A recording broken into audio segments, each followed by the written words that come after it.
नमस्कार भावांनो, हा प्रसाद भाऊ. आम्ही आज चाललो होतो अश्वत्थलिंग देवस्थानावर दर्शन घ्यायला, कारण आज सोमवार आहे. अरे दमानी घे भाऊरा, दमानी घे. त्याची बी गाडी गारठ्यानी बंद पडत आहे. उरकेव लवकर हानकिक चल होऊन दे राडा. हा झाली चालू. येऊन दे बरं, वर येऊन दे बाय, अंगाव घालशील. अरे बाबा अंगाव घालशील आहे. दमानी वर ये लवकर वळून घे. हा थांबाला येऊन जाई बाबा. आम्ही गाडीवर चाललो होतो तर पुढे हे बारकाले पोरं पळत होतं. हे अरे बारक्या पोरा धडकशील रे. हे बारकाले पोरं पळत होते आणि आम्ही चाललेलो आहोत. सोन्याचे पप्पा आलेले आहेत, ह्याचे वडील देवाला चाललेलो आहेत आम्ही.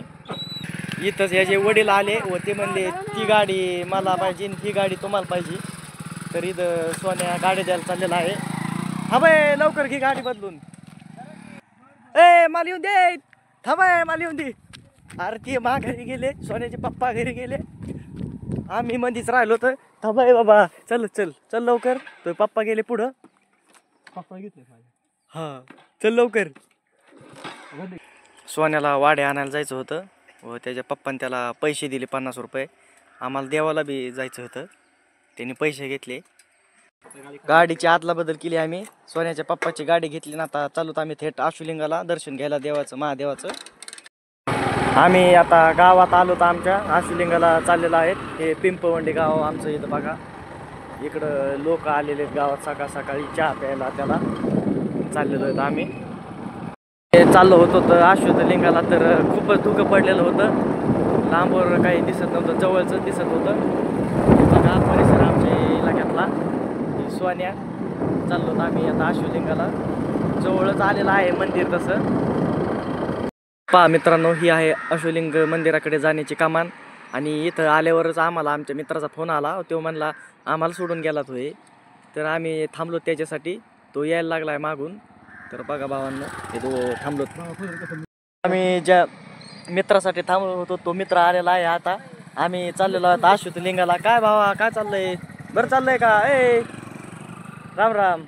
हा चला देवाला आता पोरा, चला रे. गावातील मंडळी सगळे चाललेले आहेत अश्वत्थलिंगाला पाय पडायला. खूपच गर्दी होते तिथे आणि सगळे येत असते तिथं देवाला पाय पडायला. आज सोमवार आहे ना. चला तर आम्ही बी चाललेलो आहोत. आम्ही आलेलो आहोत अश्वलिंग मंदिरापाशी. हे उताराने गाडी आमची बंद पडली, तर आम्ही चाललेलो आहोत. जुनी गाडी आहे आमची जरा. हे बाबूराव तिथं गेलाय, त्याच्यापाशीच गाडी लावत. कट नको आहे, हानो पडतो ना आपण. इथं आलेलो आहोत आम्ही. तर आम्ही अश्वलिंग मंदिरापर्यंत आलेलो आहोत. आता खाली पायऱ्याने उतरत चाललेलो आहोत. खाली आलो. हे पहा परिसर अश्वत्थलिंग मंदिराचा. मी इथं घंटा वाजवली देवाच्या मंदिराची व कासवाचं दर्शन घेतलं आणि पुढं नंदीचं दर्शन घेण्यासाठी आलो. नंदीचं दर्शन घेतलं. तर हे पहा अश्वत्थलिंग मंदिर आमचं आतमधील मंदिर आहे. मंदिराच्या मागून आम्ही चाललेलो आहोत. आता पलीकडे चाललो, तिथून दुसऱ्या खिडकीतून दर्शन घेणार. हे पहा दर्शन घेतलं आणि आता पुन्हा माघारी आलोत आणि इथं दर्शन घेण्यासाठी आलोत. इथं हे महाराज आम्हाला भस्म लावित होते. हे पहा मंदिर किती सुंदर व भारी मंदिर सजवलेलं आहे. हे महाराज इथं मंत्र म्हणत आहेत. आम्ही दर्शन घेतलं व आता आम्ही इथं गंध लावायला आलो. चंदनचा गंध खूप भारी असतो. आम्ही इथं लावायला आलेलो आहोत. आमचा ब्लॉग संपन्न झाला आहे व आता आम्ही घरी चाललेलो आहोत. धन्यवाद ब्लॉग पाहिल्याबद्दल.